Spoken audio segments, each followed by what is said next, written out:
infection. Okay. Very dangerous. Say any gathering should go on. We should allow certain places to go on. But I mean, can't already in one kaka. So rapid detection kits. Testing, yes. you know. Most countries will be using it. Do you know why? Because say you use our test now. A betray say obi infection and also when you that. Into say you test it will test obi any who say nipa be brain infection and that. We don't have a problem because we brain that. Sometimes with viruses you mount immunity. As I say the virus is baby you okay. It's a best stop it spread. Into say RDT no you bet me pushy SARS system women very fast. Need to me test you be the economy will open in a few days. I mean like a very quick amount because how the virus is behaving in the society. What I say. Until then, maybe the gatherings there. It's a place that I try to not go at all. But where's here? What I heard was a develop PB. So I believe say if it's validated and accepted by FDA, say start to use they can. I mean, the president, I'm sure, say he will be happy to fund it to produce more. Okay. Because it is important. PCR boarding, very expensive. I can tell you say there are some maybe a method experiment be 700 pounds.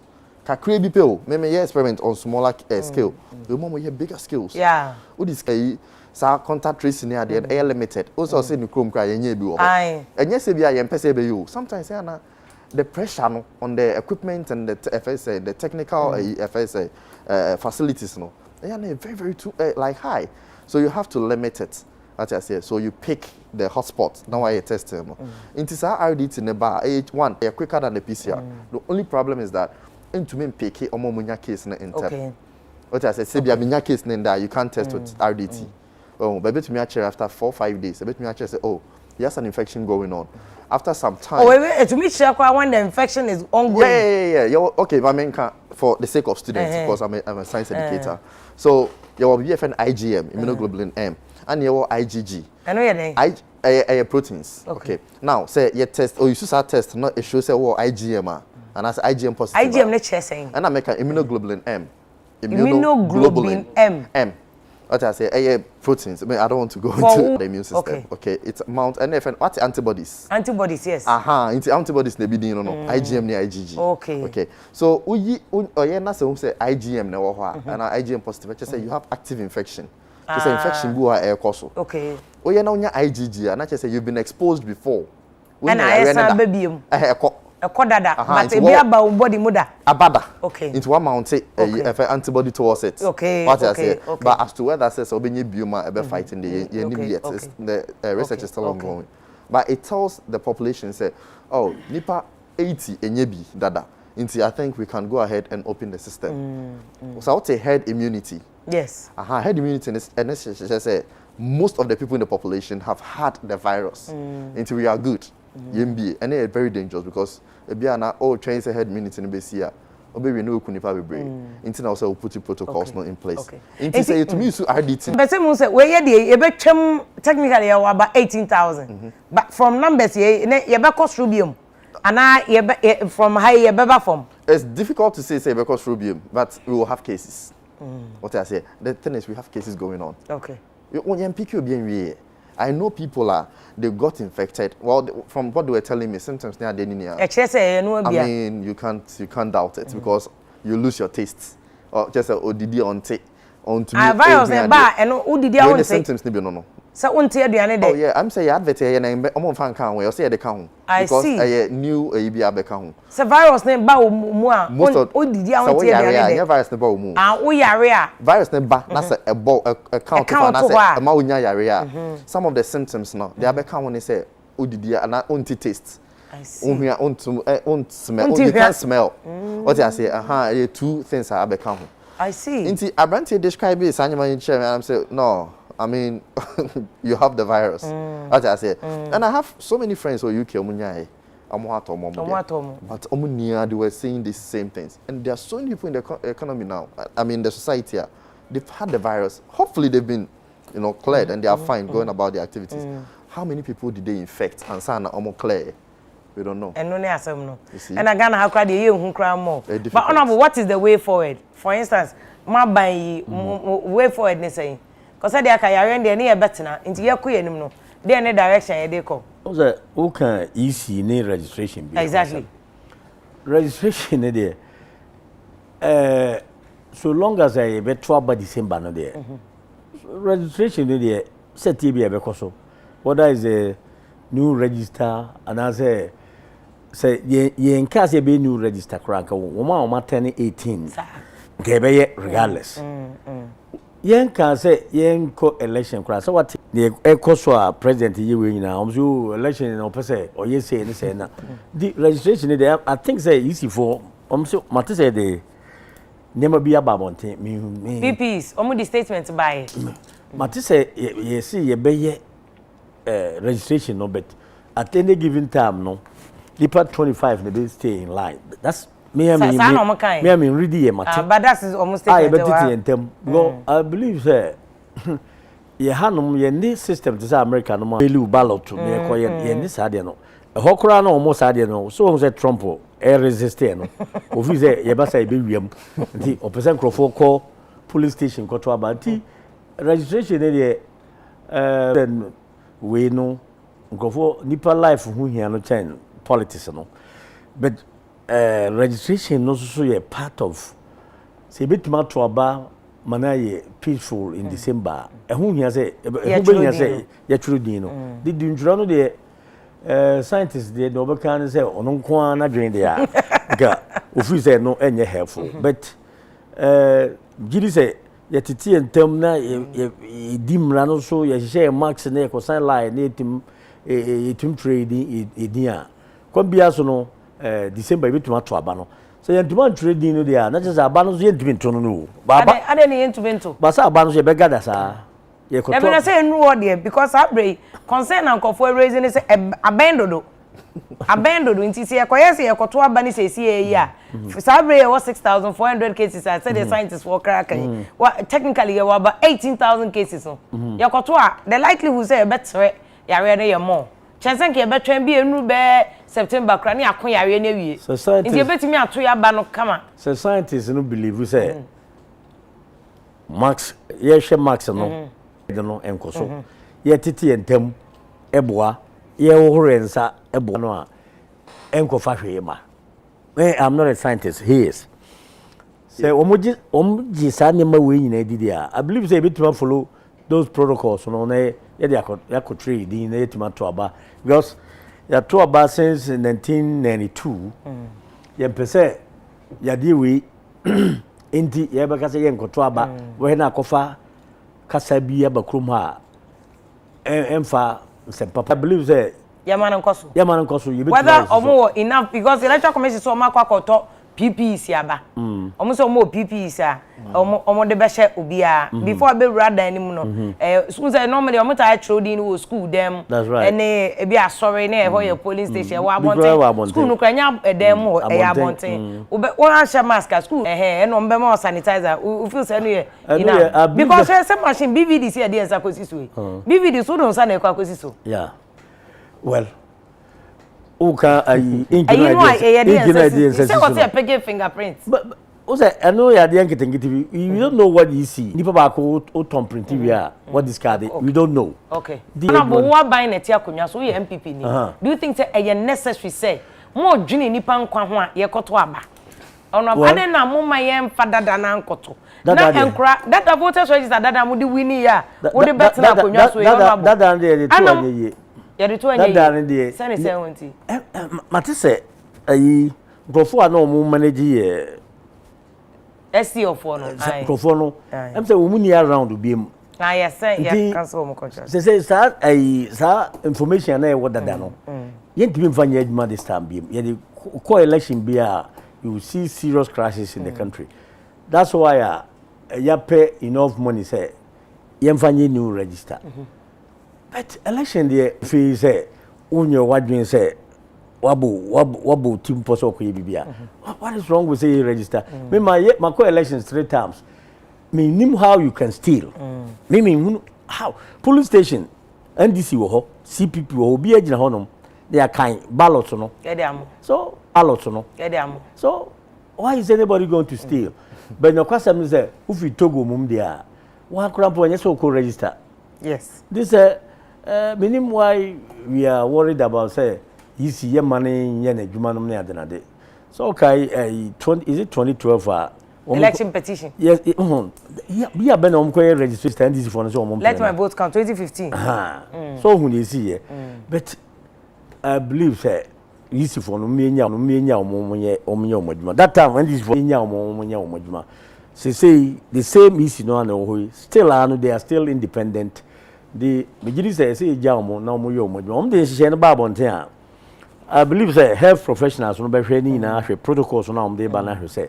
Sadi we ye the koye election enfan susan morning bi ama. Say wo hwe ni na if you say ye the koye na be yi there madwemu pa there say the adwuma. Na yetimi to aba yi the next president.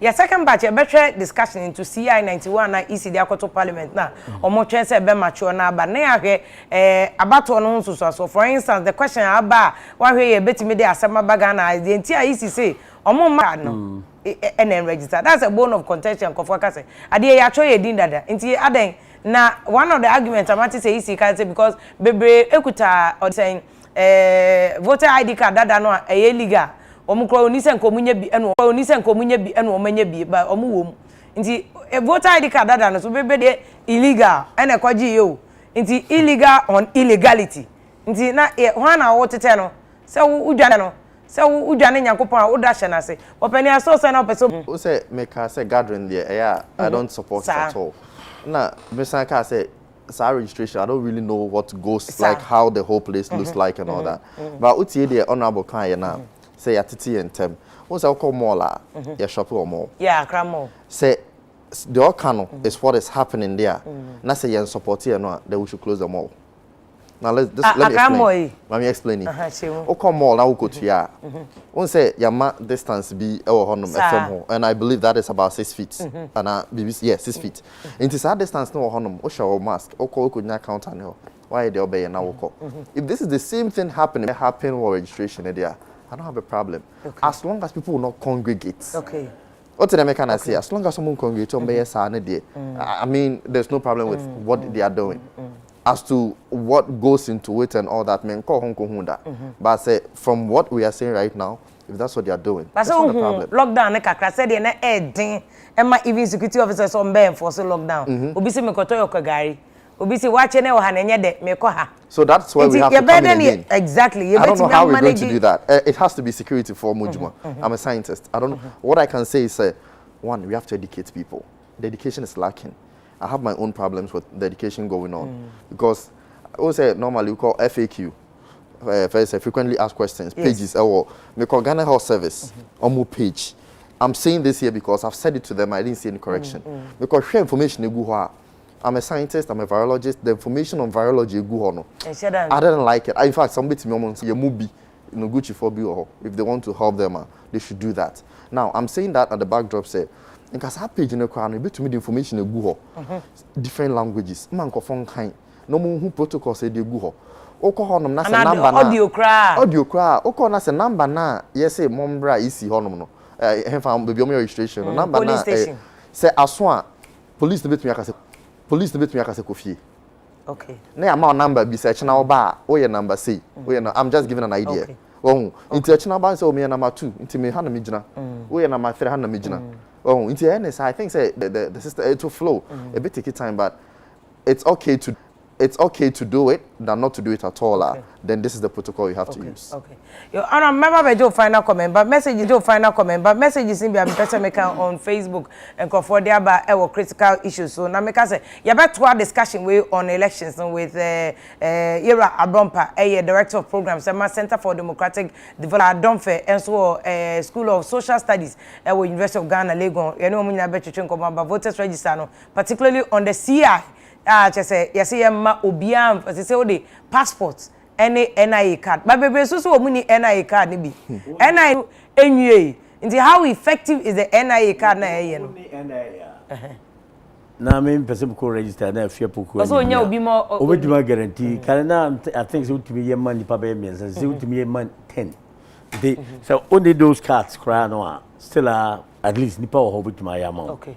that's we say no should resolve the problem. I think so. But honorable, would the better resolution not be say o card dada now nyina no obokwa wo card ni bia wo do card dada no kwa na ya enter data no na wo de ya ma card foforo nya say na say there mo change. I believe say easy for no ehunu niam bi wo old register na ye no ana om some correct ntima bi a omo yes let's see what happens. Yes. Okay.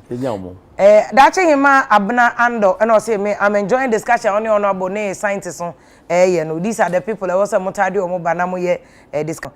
Bra man say when a man is still neck deep in a turbulent river minti de okana so asa we de obube and I'll move on. And are you best man any agro chronic critical issues in TV mo ya de pa joke come on and we say if you're a good show and now you know mo ho so mo hwe ye o man di na no say good morning come out no panel ni nyina in fact and I enjoy discussion now mo ye no and e bate no bete o say mo ye adwuma pa na abete entry as if you are London for there aka ho nti wo bra scientist waka so waka Ghana ne there I can feel for him but I'm enjoying the insight now what they ba show no so vida papanko o say vim anope mo ye adwuma e wo studio honom na ampete Benjamin o say I really appreciate adwuma vim wo ye ho pa na na ya osia no 18,000 cases pa o say if you am ya there pa patcho mo complaining about online streaming need the consistency of network no mo fan che ye be ka che online for no na o ma check my Facebook say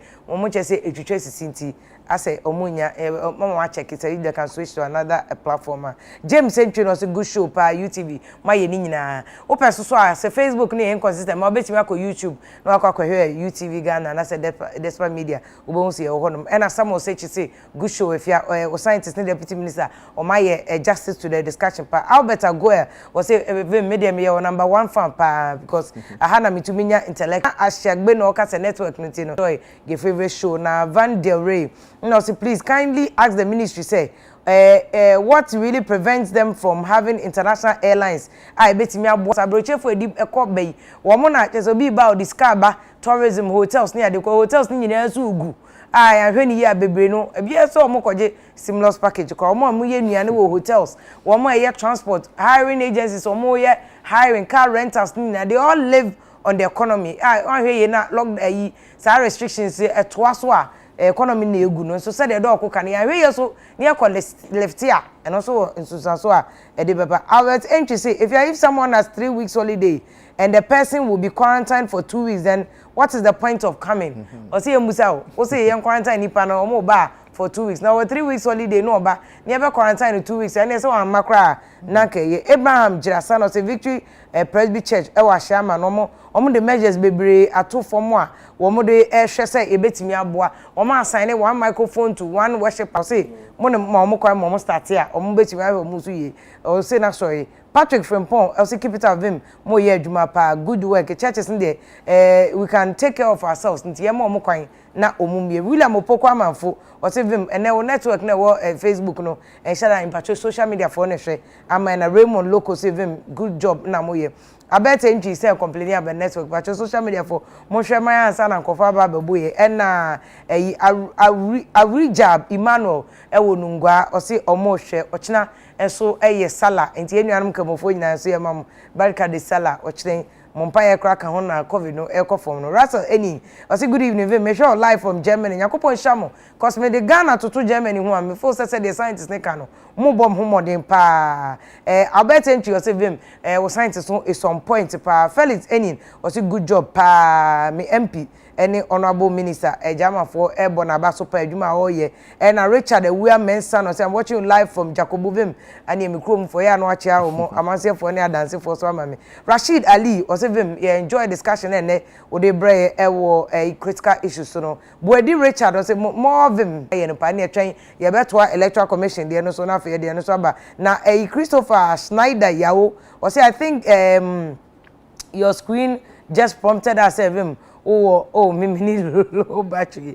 It's any phone and more low battery. No, love Brefon says good job pa UTV. Monya asset pa munkoso na monya adwuma. His Excellency Sikahine Schwabin. O say good morning if ya education pa na odi ama 18,000 na scientist kano. O pa che sen maninche mo o say technically enye obia mo de memo no kasa atchem said the bob na Banfiane Solomon or say I think EC should not limit their requirement to passport any NIA card no yeah old ID card no o me kwan ne nyina ye ntwe na some of that was old voters register no mfa so be na ye ho enhyem bi Bright Asare e wo Italy we Ghana ni wo hon must good job pa Afia network ni nye but I'm watching good show no and on event koma on no panel ni nyina ye be ko ne empedifo aka na twetwe nkomo but opening 18,000 obi si open chemu Mama clear 18,000 na akoye at the talk of the day they na make an say the R not number na make a productive number say nipa ba kunya how many other people no betimi dey ama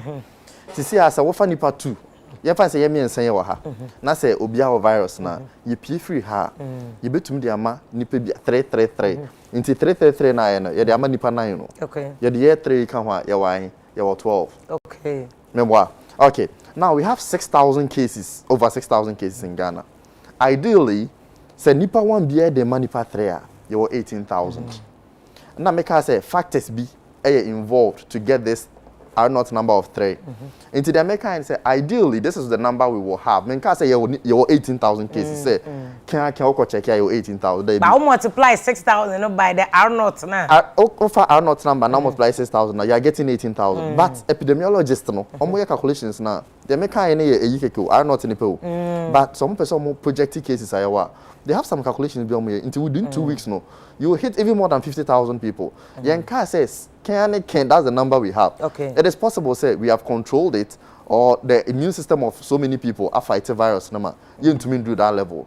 What is into 18,000 na make and patrol menka say Ghana cases are only menka sa technically that's what we have factor scientific calculation on the okay into that is what it will mean but no create you say if people have good protocols in place and all what I say into momon obi enkuko team say you 18,000 cases so Ghana menka sa okay okay honorable mama your final comment as some messages so I'm saying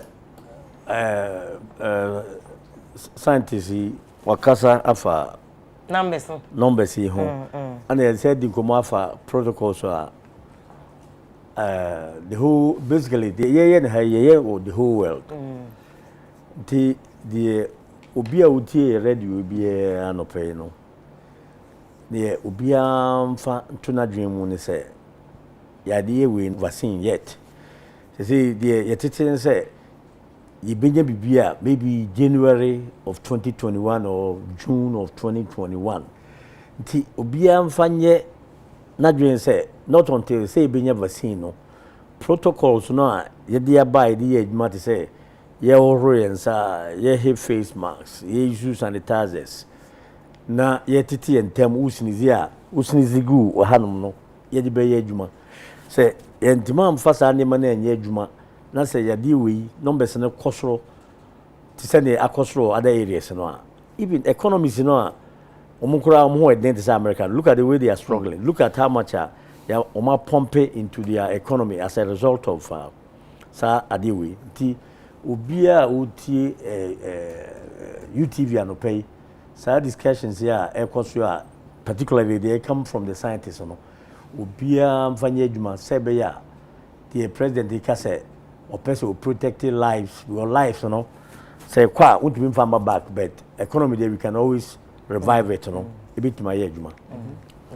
Yeah, no, as a papa, honorable deputy minister, our share aviation, so honorable Yaw Afo, and your nature come on near Onia Bema Sebastian Arthur, honorable Bibi.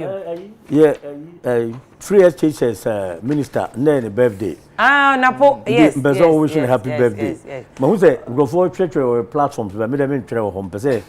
Organic TV, so TV say, but you will be a wishing happy birthday. It's honorable Matipoku Pempe, aka Napo, Unia Bema, honorable Afo say, on my happy birthday, UTV so much, Uncle so Emma Hodinsa, na Koso ye your contribution to Mother Ghana. It's honorable Sebastian, opening Mama honorable Dada, yeah, Sebastian. and Arthur so scientist or Cambridge University and Obeka home who scientists in issues and said in some no class. So that say the only me abasa see any about electoral commission CI no and issues matters arising era brampa if you CDD and now so Dr. Don Feso if University of Ghana Lagos you run here seminar you have for questions any electoral commission so bekasa na yakọ enima you be na constitutional crisis or not ebasisi ya.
aka original easy for na o me registration ho ana oh yeah, when you people will have to say registration supervisor or put me obetimi aye multiple rooms because at this point in time no e bia na odina ho e hwe de e koso nti de o hwe de e koso no o hwe sa nyama we nyina Auntie Sophia, are you saying say election officer no ana yes ono na obeye say adwuma we nyina na say confusion e break it up na nipa test ne temperature so koso a obeda no balance ni nyina at the same time the same person doing all this o kan sa na Yeah, obi bet me aye kakra. Okay. Oh, let's look at the picture. Nipa now mo wo ho nan kasa. Nya nipa mo do. Ye ba no e friend say kakra distance wo. Nti nipa ba ko ba no wa fa process ni. No na e bia na obi wo ho dada but omo no wo ho said that registration supervisor no wo me to handle no. All the lesson binu wo ho mo play multiple roles ni ade na wo kotena obi so anymore nipa no is responsible for your actions and inactions.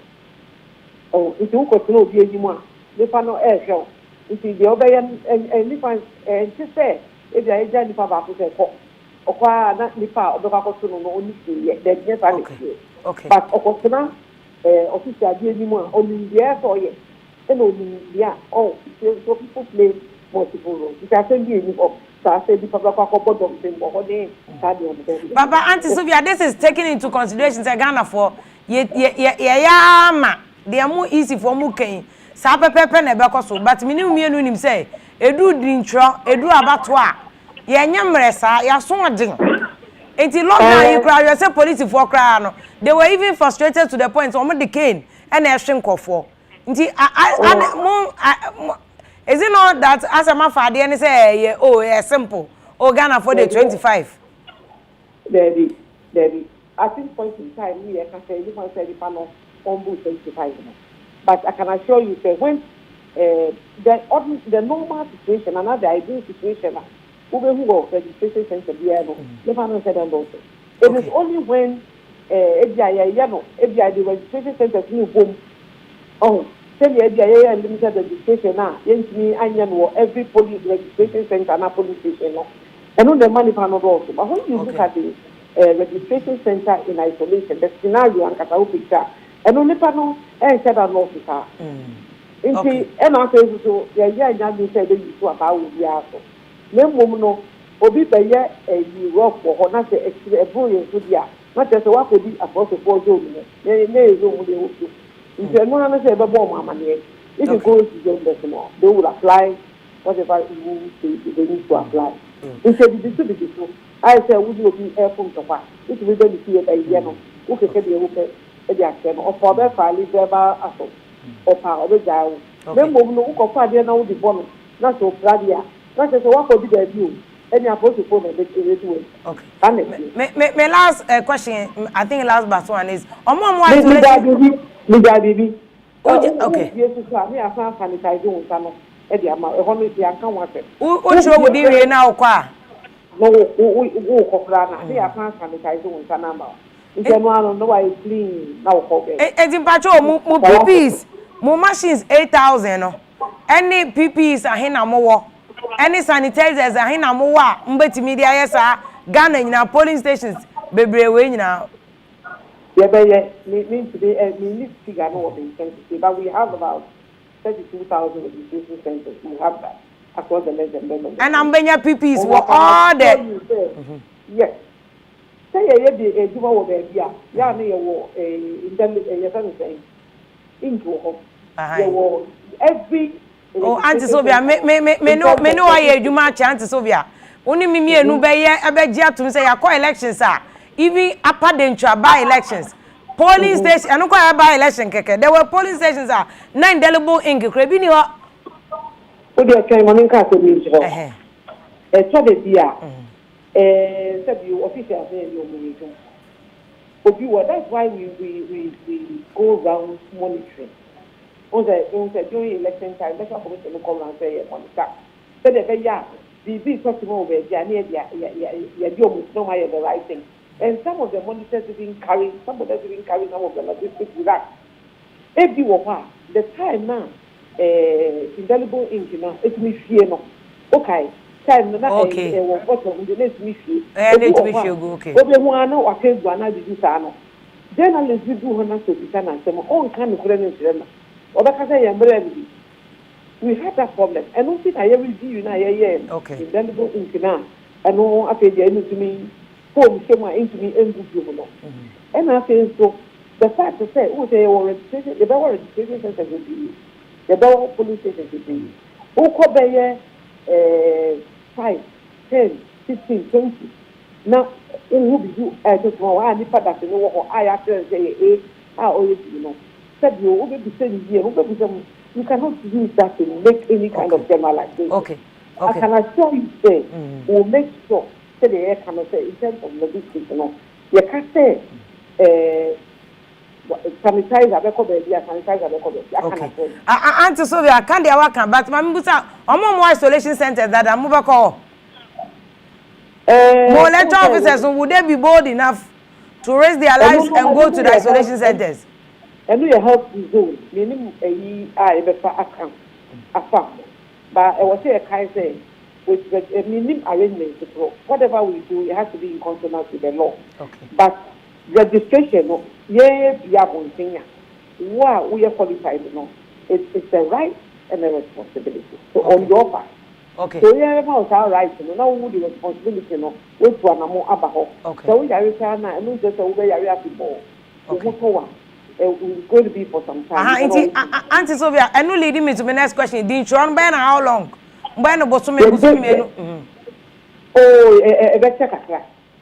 will be we'll come out with the exact mean to be paying the control be more better than I know who can say I don't know what to say okay if you will come out with the most important thing is that you are stakeholders the media the political parties and all that we cannot leave you out of anything we'll make sure you get all the necessary information out will be there now I think one person can't send we back okay I send back now amount for can say yes ni pattern be guarantee am ni pattern there then ni pattern guarantee money pa only Ghana card na only Ghanaian passport okay Ghanaian passport only two Ghanaian say mo free body na mo ti so say dey ya okay into control di no na wo ni passport uni NIA card bia wo betimi achobe o so menya nipa mienu mo guarantee ma o enye nipa 10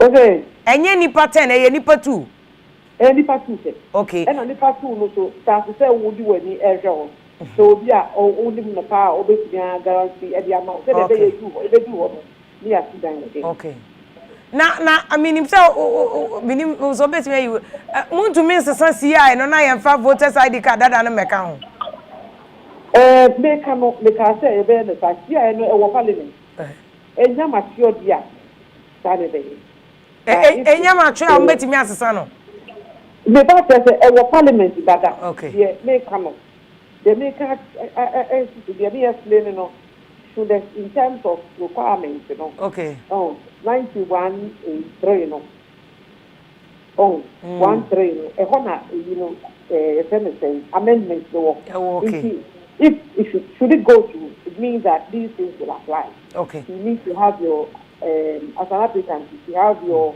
Ghana card or a Ghanaian passport okay only be federal very simple okay Auntie Sylvia na wase anyumere yo enti ya mame Auntie Sylvia no acting director of public affairs Emma Electoral Commission and na twetwe nkomo a o che mu say ade ende o man assurance arehemu say akwanche ni nyina wo so o mu de be ya adwuma no omo de be ya o say map no road map no beba very soon but kai say de na openi abrompa che no ukada Wednesday Electoral Commission for ewo meeting ewo IPAC meeting ewo political parties na minim say NDC for aka say omo be kwa because the other IPAC meeting na omo akọ last one ekoye confusion omo nko because in some easy for no omo kano fundamentals no kra no easy for mpese omo beji atum era bampa questions are na ye nyina ye busebusa wa hani na de ma mena kan ye gitum me say electoral commission say what's akonya bi so a me say tama na ye papa ferja e ho no sa asemba dendin na boko no boko a wo dim so ni abro wo date be o de command no du ana osre o mu fa bibi nkoma ya abato na che nti bibia anyi o mu hu okay and no who says anchi ahye we mta pay bi eba but I can say aponchi ntokwa but one say we a different period okay yeah last time mekaya last time about no electoral commission in share by can say omu limited number of voters a each voting center. In terms of pegging around 800. And see, say, uko center be a number never 800 be omu chimbi no near polling station A, polling station B. If that's the case, I just say, nipa ebeko polling station be na registration be ako register no. Ebenya nipa bet say 800. I umbeko registration center ba ako register. So what is she kura gu akwan mu say be a member mo gina baby, but actual center no de nipa 25 per time ebeko ho no ma. Baby o mbe gina no kra no COVID issue is there. Yeah. Baby a be camp you man say no about station. We are not saying say COVID issue no wo center ho. COVID issue e wo Ghana. Enti e processes no my man nko say o ba table no ho nko na hia yen. Ye man nko arrangement ni nyina anya wo encompassing. Enti na make say omu de yam say o ma ya chiri enti na yam hihiri ni omu so. But the last na e be electoral commission empese o mbehu say you started registration in the first clusters. Na Crawford the BB abeto social media. Exactly. A portray say the protocols are not followed. One here abema apart already Crawford pe BB they are discrediting modada. Into mu hwe sad in fact enwa na me wo seminar bia say nipa kakra bi na ye dwendwene security ahead of 2019 2020. Opening back home statement was even the election security task force for no for the first time umfa health professionals in Kahon. Yes. For the first time, as some opinion can recommend. In fact, meeting now have me to at once without even thinking about it. And I'm saying any normal time, the structures, your operational strategies, be beyond I see men who say COVID abeka home. Into COVID beka protocols no. Now, and yes, you fan secondly. Yes, I fan say we are about to share about to adwuma ye Ghana hanging all the phases. Election phase, registration, exhibition, voting, post-election swearing of president. Biaya are recording more violence. Registration. Registration. Sure. And you about to voting. Sure, no. Biaya, Ubakaya, first time when you say Crawford ballot boxes. Na ye started biometric system. You winning by a cofa system. Ubikra upon the Kugunifi Kuya because. Your principle of Ghana has a 2013 Supreme Court ruling so kai. What kind preamble na ma yebshim kakra. See the court in Ghana like in other countries do not exist to annul election results. Go and read the preamble again. Inti abatu no political parties na be hu say. I was so winning a work and woman no and I'm calculating my chances. It is our share in parliamentary contest no. And Crawford me kofa nipa free baby ni abere register man no oye calculations ni hu say last one me lose 20 it mean additional 40 crack kan obetimi collect data hu the chances I got MPB o cry o frame me o say na there na yes am ye troublesome but me eje me preparations e bedu honom na yakoso Crawford free baby aba mempene say me no kasa me collect data Crawford no cry e chrome of asebia ebi omo ye kumasefo ana mo ye temafo omo tetema but obi omo free ebi akwabre ana ebi omo free sojaman ana omo free so na ye de omo free ha na ye de omo akoto no eno ompene say sa law ne ordinary resident no ama confusion be bra but just last me can say be ye ya in electoral commission team key on AB on fan languages ni nyina mtwi eve hwan simple na sa ade nankasa ordinary resident no yenchirem because if you only Crawford be crowd constituency executive be omu ko bon Crawford no kasa omu ntiase and true enti because who free ho what ho then ma go qualify my example be say ukọ agogresia ya wu obi wo ho ya teti no ho ya da ho but one of the cases omu pam Crawford free say o house number is saying no chorom ho no da na house number oni house number ambo enti if you Crawford registration me asma fa me data number bria time ben e kobo esla sum ya me kanekeke yes time registration time odododio no anti registration nya dey say fedi agro so hwe argument about elections voter registration data Honorable His Excellency Dr. Maudu Bemia presented here. No, presenting in actually said during the previous registration, you know, you had incrophobic gum or biabia officially womb. Okay. That was the argument. I'm just bringing all these scenarios for us to see. Say registration, yeah, better. A bra a calculate and a court to some atias here. And in Dr. Ferijan can say, me share about also. Me. Oh, we are about to. And it's over when you your polling station. It's true. And until a man Crawford macho men call round Crawford there are so many schemes they operate. And registration idea do her answer so very serious. Mama and fan not even in the normal field no crown or adding. Na COVID is happening. Into Mama and fan. Properly, but I think your point is very, very fantastic. Registration and you good and because we are security desk to say I know call my and content be okay FM say a do registration violence bonia basa koso abatom pre-registration and registration and a third also part but don't fair mean you are in chef electoral commission or my prepared to share there anti Sylvia can say yeah or my funny serious there says that the dog cocaine registration I can say how that na COVID that's not back on also say the all my assurance in fact uti na non kasayena main doubt their preparation but ubusami so there make say I don't think say you beat me even in the normal time no any man to me anko yama say the papa can was it the violence very be yes we etikuma yetepa eno kure so what as enti and then you won nema mienu you were COVID-19 and you were opposition so I'm a minority omu serious yina say omu prema process no koso. In fact you say even before answer COVID-19 ban na omu dikai atake that stand so what I say na the bia na nchinywa no eba ifri 92 ba nyina eba ya na hu say mentem ho aseta papa but say my experience be chere me this is the first time I hu say we need a very persistent yeah the way omu si mobilize omu say yempene registration bi enu ya mentem ho ase aba ho party way as far as my experience tells me you know I mean 1992 I was at form 5 I was old enough to see everything but doc so who say engineer started 2015 yende for BB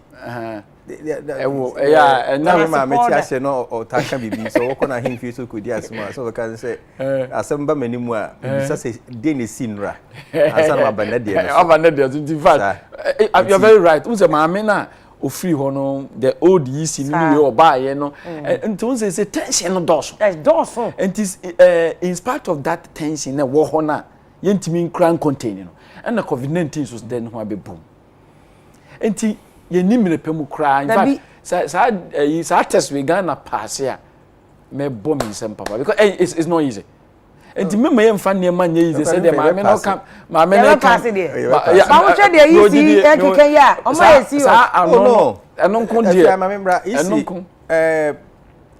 protocol somebody go akwan mu nyina na o maka no na make say bribia and o twasa no onim se na chiachia enu ntino say ye ka ho no ya ntretre no ne ne kuntokwa yegina ebe cottage the dru sesia no omo de niam bebre aba bi na me kan say obi ko kan for us say even election security task force ne emfa health professionals in count at least for advice is na nkata say they consult health professionals before taking decisions yeah enti yen cascade even the district election security task force the district health directorate enka okay now enti yen prepare so that will be the new normal say the new normal and some na ye ka no enwu hia patina senka ye nyina ye be ko bankruma nka ye nya ntokwa nene no ye nhwe de ye be ya ye bitimi de solve situation onzo obusa question bi we nya answer say so obi ba na the temperature is so high now it is almost visible say ni pakro I ni bia ye be ma na to bia na say be ne den onzo we nya ho answer another answer we nya so say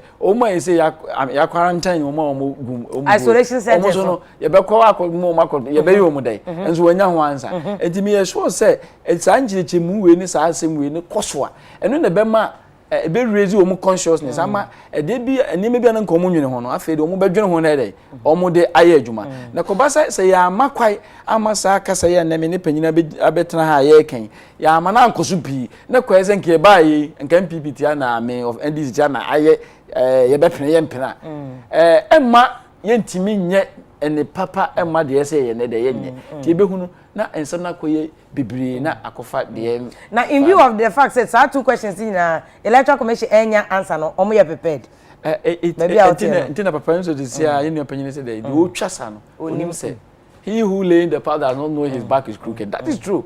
The o twasa no onim say na chia but when you papa paso ani o machi ani na chia nka say fa ha ene ebehunu na enyina ye nam enti sa brain no yaye no omo they are not a repository of intelligence. They can't know everything. Enti ye de minu mienu yeso ya dwen kitinkiti na ye kire no eno na be raise niema bebrebe ama atimi amoma ye well prepared na se ekoba se ye nso ye ebra amakwa ama media ye amakwa ama discussions papa say no do na ankoso na koye MPP ame NDC ombe ya me ahwe ne ombe ye mo nye se eba se some can say some me nya dia you see aya wa so no crazy that kind of statements and talk some no is you twaso there be no penny what if they are being realistic say unnim se krom ha about obetimi de ntokwa ba akoso wa other countries nti onipa ne say hwe yi na de akeka kwe na nya kan ntine yen nsema ye kan no na hu hia pa ntine say ame ade ba ku bi ha me pa bi a me nepanyini betimi a cheche mu yi eye I'm CI no. Okay. Ya koka enema mienu say gise wo passport. Gise wo friend the national card ya o my na say Ghana card. Meti hey Ghana card me ni bi. No kwasam no because me ya de bia makona ki unu tenten. Ana me tu kwa kakra fi ba. Obani wo. Be na firi ho. Ghana card no. That's what they be. Me so me ni Ghana card. So what I say? Nti ya me say ye ni Ghana card. Ghana card no to draw na ni bi Ghana omo sa of NIA no na me mpa o madwuma no kra omo ho nwunu they were too slow for my liking. De bia meka. So what I say? Enti eno ye number 1. Ghana card asem no ya akoye nyina so no na passport Ghana do se ne wo passport. Do say na nsia na makoe bia my wife me adwuma me ye ne da bia tuka na no kwa na force me in fact on tell be lecture le kwa na me passport na me buy na le go there almost every month bia say kwa ha sometimes wa pon kra wo kofie no ne afre wa de chen so ata say eno na enti passport nya de a eye common na say wa kire mu say omo another alternative a wudi bi kra obetimi aba the third eno no omo ko use pa na no nipa mienu no so no o maka to say nipa mienu no ba ko ntimi endorse more than 10 yes ba ko it say nipa mienu na say be fan say uni passport ana uni Ghana card na say me ana uni mi na say edem endorse ma na say medical endorse nipa 10 dada I don't qualify so what I say and no e fair me na nipa 10 no masma me kan say ho kakra no me ya nhwe ya eno na say adidija na di mu naba okay eno ne ya nhwe ya ye be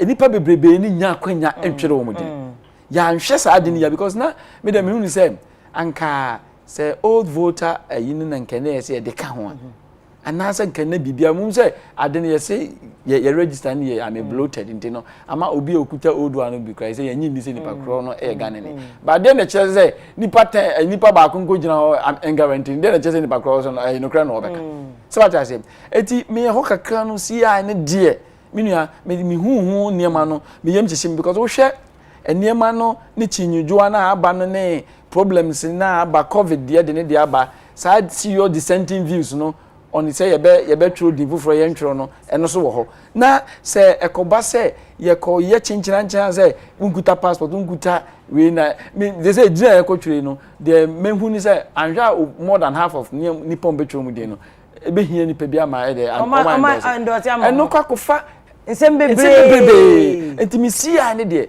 so because endorsement ba time bena se nipa no be endorse no be so dispute say there be asomasi wa endorse am no kra wonya qualify wa endorse more than 10 people ye be dey na resolve it considering that you just busumi num no enye dede eti bi de ho kakra de minua me yam hyehyeme na final comment yero fast na magana yero abamba mo na mo ni isi kwa ye adwuma chepa aye bia mo discussions amone o man na ipad meetings amakotem no o ma che say e ba ne say nipa megina emma obi a ntokwa ba say na mentia se ade na akọ endorse ade na say o ma che period on betimi dey resolve ya busumi num pe o Afia make say electoral commission on CC ntokwa no electoral commission o CC echinyoshiwa ebeba na adwuma no ho aha nti echinyaji ebeba obi din a wo tro no say wo call register o polling station na me say my own register a security issue say police for any wudi nyame electoral commission any wudi electoral commission say so we be register o polling station registration center na on so be fa form na fill it so when we are qualify ono ne dia o di CC na asem no okay eba na obeden a ye soja police asem the electoral commission on patanto kwa okay o CC na adwuma no chiwe beba ho ni bibia so the krata na CC okay the electoral commission the forms abegu ho so obia metro ni din wo kwan se obi ba oye togoni obi ba oye under 18 obi ba unqualified and obi akọ register center na o san ba register wa say ni mu a enkobo no fa form enu ntina abahwe a ye registration bia wi a ye ma forum with district bia fair district registration review committee DRRC okay sad committee ni tnase na forms say file for unqualified registrants ni na dia come we de kogo manim no ma hwem maako nti wa o fill sa form no beba na de fill form ni tia no so beba ni ya be pense ba emre bi ye monitor aye no empempi no ye the forms no kwa o mo fill forms no mu ndi akire bebre identity munim reasons yeah ncheda nya data and files but normally if you obetime cases be at 30 or one district na ya in fact so hwe mini composition no ha but me na bi wo retired for nyina wo nti eminent persons no matena se na ya fro ya trom nyina district chief was Afia wo ye protest ya nana ewo polling station say bridge say ya mawo adwoada nondu bra district electoral commission office na ye me pense mu wo bana wadanse die bi a kire se onu akọ qualify afabra ye ma o details nyina na o de aba ti wo ba na afro onu akọ no so say ni aya betia o na before then come to be investigation na ye hu say ampa on qualify obi also as o feel say on qualify na e bia nka ewia ndash on makra sa nkrofo no musumo ho no nti electoral commission magina polling station ka so bia bo bia so e ba ho no o ma ho na me kan even the police officer or ho no de obetima ya so be fa phone no after reinforcement onja ballot machines equipment no e ma wo hoda okay de obetima ya so we pian akọ akire munko na munko na process na to aso na machines na ye protected into there be as me trainee codio observers am catch room say ye hia wonkwa sin ye report sir so we was station ho na hu say had deteriorated do baby a wonkwa hu hia dwane ye betua o castle because the police officer there is not for you yes it's for protection of Niemano. Inti I don't know first one electoral commission on patanto kwa. Okay, but opening we say na unia dog don for kase. Man so e wa abato wa akra wa kase. Ntokwa etasi e wa abato we fa gina time ye twodin no. Tinka be ya. Enka nenka wo say electoral commission yen sakraye. Na ka voters register dada na edi shem si a ye betimi amende. Da bi de edru ni ntumi enye. Unless I recall it. And a mind you, yes, 21 days. Yes, I can say I recall it twice. So, a corner BB or whom the band must recall, yes, I recall it twice. In the no man who saw a dear way, and conform baby, argument. Yes, oh, when I catch all say, what electoral activity, it's a democracy now, a journey, and events. Over 2 and 9 are calling back on. No bun compound hochi and then a touch you are mentioning your show no no I resolve it sir old voter card you say make as a Bernard Mona now will be or the echo court says sir register no for you sue health insurance card edit register into court a butia say health insurance and register into yenko yi we are sure see a year free In this, when you across the head card could register then no, the card never register now. What is the difference? Yeah, but now my name Peter Boamo to kasa wo radio so Wednesday no say omo yi card ni nyina afrim. Am I easy? Also, electoral commission. I'm not holding brief for electoral commission, but and I make us say. A bit man say be wo. Cordio dear say run bar. Won't say another say any train says Sebedu Junior me anya about so na yen call back to the old register.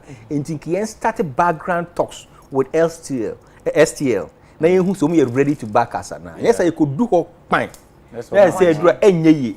Ye ko for STL grow no money Ghana. But say ya cancel STL. No, say I cancel. Say the argument in I say new voter register. And I make to me am so say so be the court na see no the injunction to so a ye be den.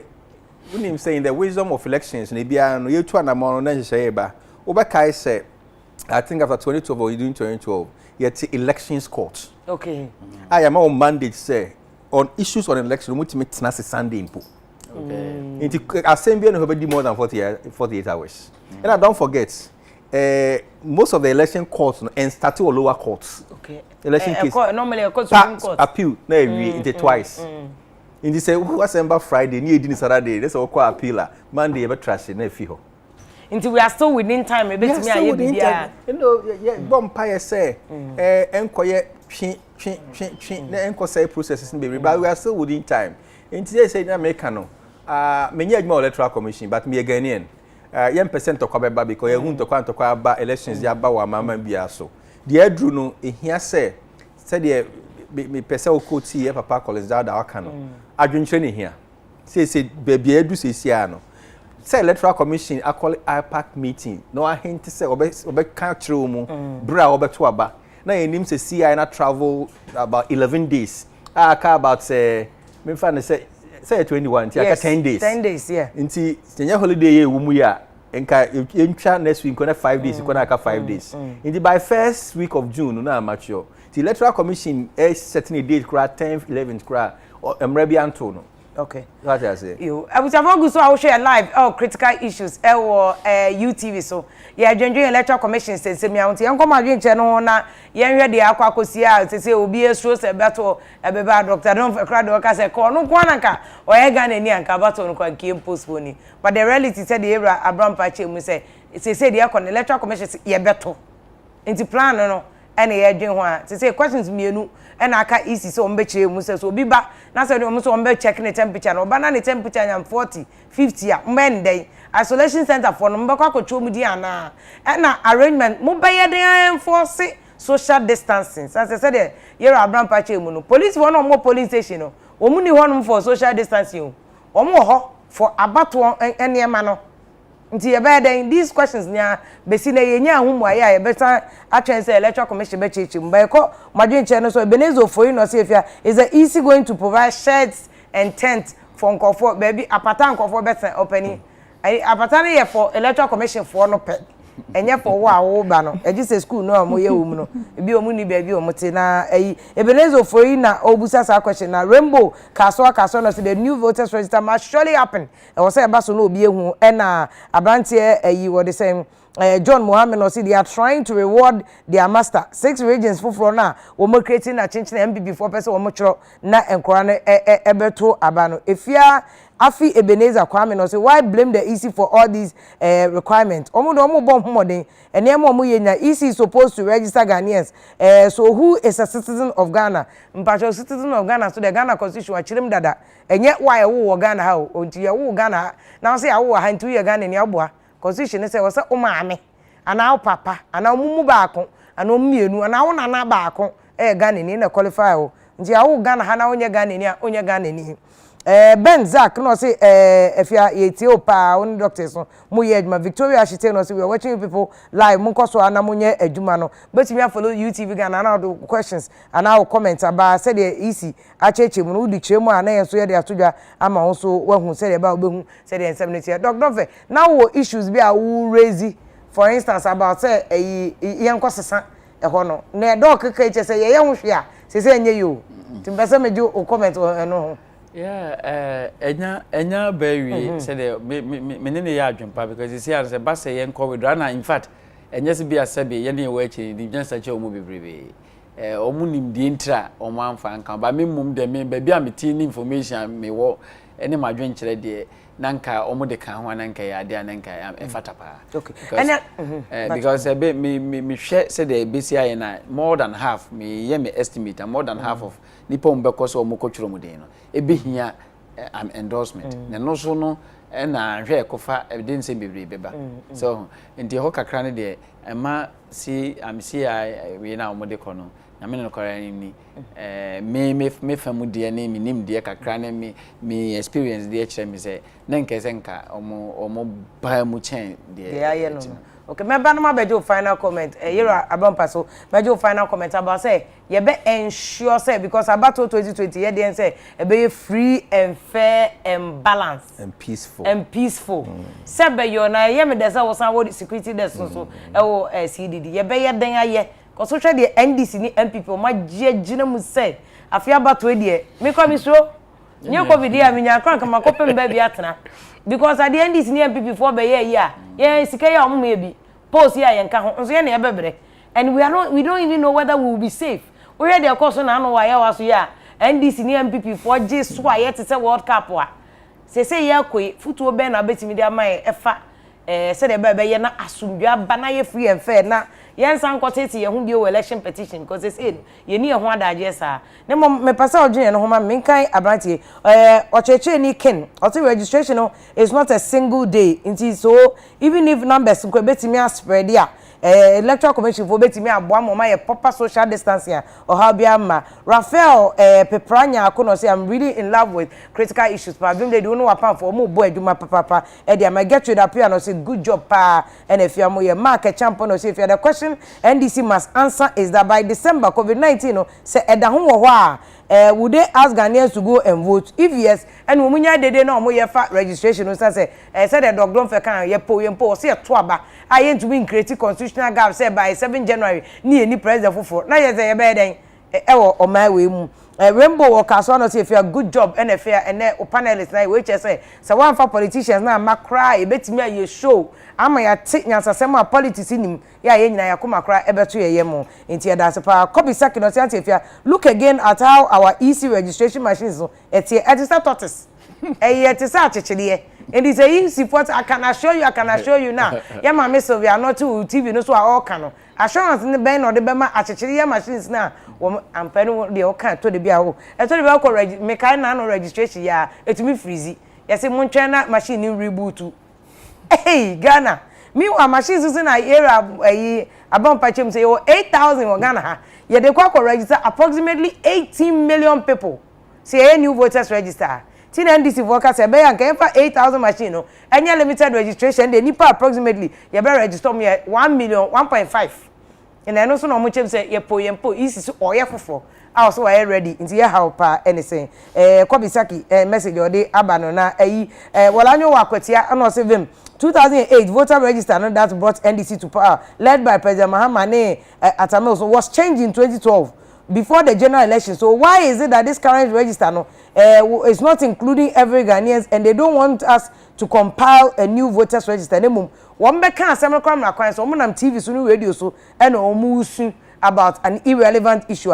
It has already been answered. Well, I know Wakotia the message no and Esinam Lucy Ama Apasu was say if you why don't we have people like Nkofo Kese say Dr. Don Fani Era Brown pass umbeba program so de bia na womum ababa yen cheche Esinam is in love with this show. In fact, one of your loyal listeners viewers critical issues so Esinam Apasu no ka senke be ya yemfa doc Don Fe any Era Brown pa ene mrada omuka asema etokoma so pa bema akwammoa ena osevem ye help pa mo ene adwuma wode wapanfo nde bia mo ye edema Ghana man ena George Brako Frempo no so doc Don Fe asem na wo ka no ne mo nde no nya adwen kwase ka wo nkwa ke postpone o se no de na ya ayi keke ena o ka say Galazi amanko Anya Kwanta and also who is chasing after Ghana to organize elections in these abnormal times. Any constitution they were coming was December 17. Yes, who is chasing us? The constitution is chasing us. See Antoabano and Nana Akosia Ban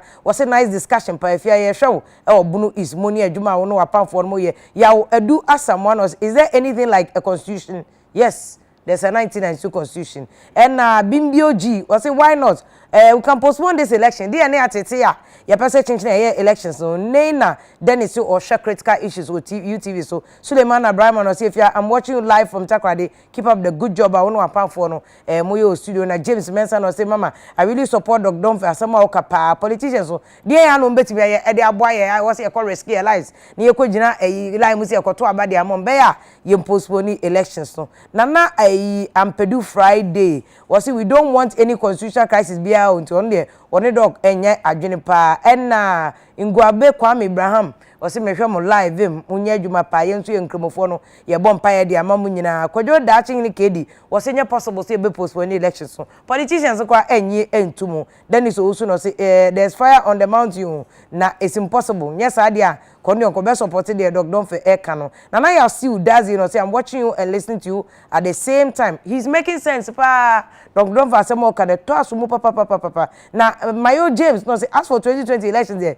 is no is none of my business if ya with baby am doing the media ho the ombeye the sacrobatis you said you enye me case kra na says if you ask for me there I don't care about elections all I know is that I'm boosting my immune system said about COVID-19 no emma enti ombe chiu ombe yamu ombe tutu enye masem kra looks like kofo abemu yabu abato no emu na Kwame Ansuji Abono say read my message on UTV platform that's necessary pa than the mosquitoing people na omonam obi a ho kwan so che na nyo ate obi anya mosquito na Frank Mark Tadeka no say a good suggestion so suggestion no unconstitutional into on dog enye adwene kra ewo abato na e be postpone no I say do the general no say I think this is the best pa so that Ekufuado can continue till death.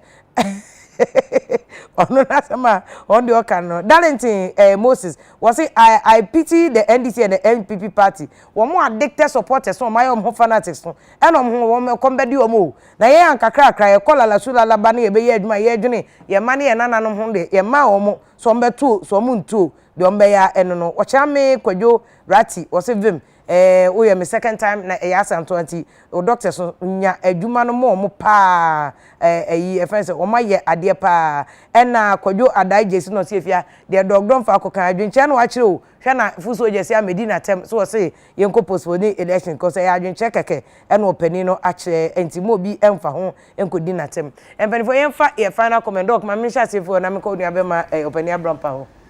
Your media very simple. The mechanic say I'm MPP, I mean, you know, NDC. Definitely one of them na be winning. And there is so clear. Na winning no mo be win. And omumfa ntokwa na year registration say me no. Omunya santokwa na omumfa nya omu message. The last 4 years, me na ma di ade, say na metimi aye. Before the last 4 years, me na medi, say na metimi ye, nti say na mode abendwa no ma me meye. Yomasa akasa no noso na omu nyina ne ami omu ni yisi ne nyede enye one na omu ntimi tuno afutupap na se ntokwa ama na se omu timi boa ma ami yisi na adwuma na oye na enam sa kwan so be me nya clean ami register na omu mienu nyina obi a o clean messenger eno na one day be nya clean Ghana yeah na se era brampa o muna mo sha abato no so going forward no o final comments say Afia me da say one ye hu say abato time bound abato Ghana ha say no mo ye hye bia say de hye adwum say ye nim brebebre de to aba edu pen bi ne ye ntimi anye bibia abato hye ne be say for instance so rate of election CI 94 section 41 or say your friend is saying you will take 90 days. Bosome miensa. Yes, you did nominations. The earliest 90 days. The last, the latest 30 days. So, we interpret here. Like say, from September, November 7th, I see nominations. Nominations. The whole say you be quite ma MP form person contest. Any penifo mpeso mu gina me to abasa mo ampanyimfo e wona electoral commission ju mu nkrata na ansa na san nkrata na ebegie no kire obi a watintim ni din wa bato nguma ya gya to ze de beto aba no actually endorse we nyina akire se ye ni brebebre indi se MPP ni NDC gitum se aba na yebeto na emum de de abato nwoma de beto na ha adwen a se electoral commission si gina ya yemfa saa de na ntu achi ni umonim eto so bio Afrobarometer research data kyerɛ sɛ public trust in our political parties are going down dwindling gidia citizens no wo yamanyoku anase political party ekofom danger ke say ebedu ahwebedu baabi no nkrofo kraba na meto mfa mo ho bi se nkrofo kan wa say no political parties wo hwe ni ye na mo nye bibia e masa de ne nkofom meka say the be dangerous pa ma yen say be bibia e ma the trust in electoral commission e be diminish if you say electoral commission yes say bia obi suro ma me Jane Mensa no beka say wodi bi ma no agye atum obi suro bia electoral commission beka say bia wodi fa no agye atum the agitum nyina ne say one or constitutional background and two your trust onimu and the say trust level no ekofom based on some of the pronouncements and political leadership ne be ya e be create avenue ama foot soldiers na capitalizing on that vandalize last election wo banda na be kwa share electoral commission office sir na sa nyima nketenketen abamunti yen pronouncement ye bibia getting to elections no yen political leadership no omhwe ni ye mesa kan sisu bi say Afia say electoral commission so mu ye pronouncement ni wie e the announcement ni ba the aka unity and a public support not only from the political party from many umuni in media for say first no na we design a checklist e de kohwe say enipa say ni atro mudin from 7 to 9 no ye be registration center ntem omu equipment na ho bibia ye kama police ni ho what the additional information for the checklist be kan ho have they provided enough protocol PPEs are people conforming to the protocols what they be kan ho ni nyina ye mo e beboa even before ahead the many who ye say ekoso ye public education na microphone tiase ye mfi say ni nyina egu akwan mu a say Dr. Dumfekas will so say maso no ya komo abre ya sure say betumi abaso ehia support and a unity. Okay. Me can say me final question dog what should be the attitude of EFS political parties now dog can say gidie ni ahon to so ase nkofo ekofom nse si a ye wo sa ade asem we a ye ko 2020 omusu no mba nya sen obusa me omusu no mba de bi anka de meka ne de me ne ekan okay yese omuma omano ho do edi omanim kai de omu beebi ase omano ho do di omanim kai a na ankoye omu a personal de a eno tambia no de omu beka no eye niema dodo na omu ye amamutifo no ebeji atum sentini se yihu se omu wo omano ho do na kobase tambia no ekoye de ebema omu nko a pesaminkum nyamesem ebema omu nko a yoyo omu 17 na ma omu kan sembi omu kan de a enche dodo no ebehu obi kan sembi se ubetimi agimi omani nyina da bia ewo da baako ubetimi agimi omani nyina ewo bia eda baako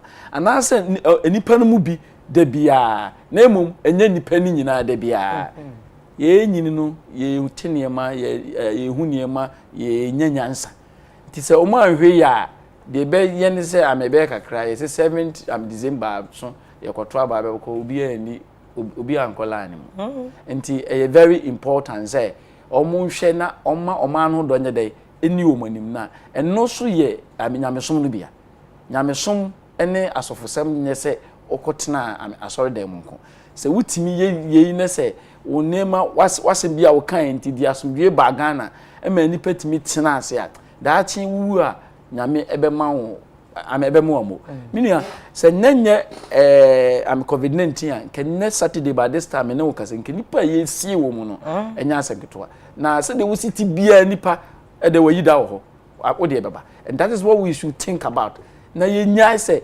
tambia no se menye sika bebrebe se menye tumi bebrebe nti se trokura na media medi aseme ni kwasa meka se ntokwa na sem de ba de beba metumi bia mepenti utumi ni wo sika ni nyina no dakrupe anamunsi ane da homa ti yema sa adwini we nyina enkan ho na ni yanim na yemfa oman ho do so ye nyina wo oman ho da ade aye kan very easy yisi betimi ani easy ama obia ho ato no ti de make kan ma futu an say ye ma oma no ho do ye de eni ye kai ye fa se da kese ma empanifo e oma boy ye ma ne critical issues yetumi anya ho critical answers no enu memenda bi a yenwie critical issues ni ate oma Ghana se ye ne enche kra besan de electoral education aka ho se ye kwa abatom no ye nto aba ne sen obi kwa so o ye manifesto party for bebre kra o mo na tro manifesto no kra o mo ntia se de ni nyina abeka ho abato na akoto no to ne sen campaign o mo be ye wuhia wo MP a question be na wo so obusa no de wo so obedi MP be ye ni nyina se de ba asisie no obi ensisi obi ebio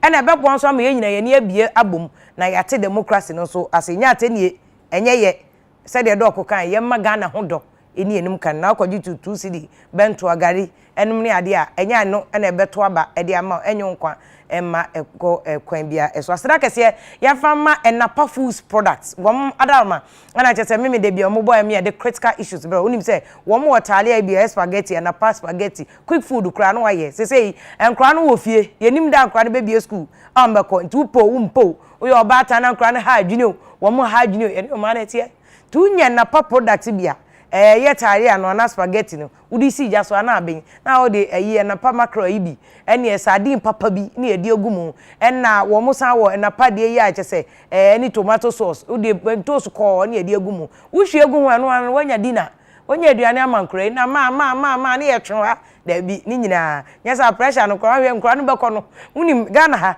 emema bebre wo so omo mpe nkura ne omo tifie omo so ya no madom nti we ankora no wo vie na mema bebre no wo pa wo nkola na etikwa kwom na na no enti ko pepe enapa products bi na fa ma nkora ni nyina one product eti apa ni nyina so healthier FDA kra gia tum se no ene yenye okwa so hwe enapa product enapa macro enapa sardines enapa itinapa enapa first spaghetti ni nyina ho a o madam ma meme de bia ye de critical issues ebebre ma seda kese enko emma Dr.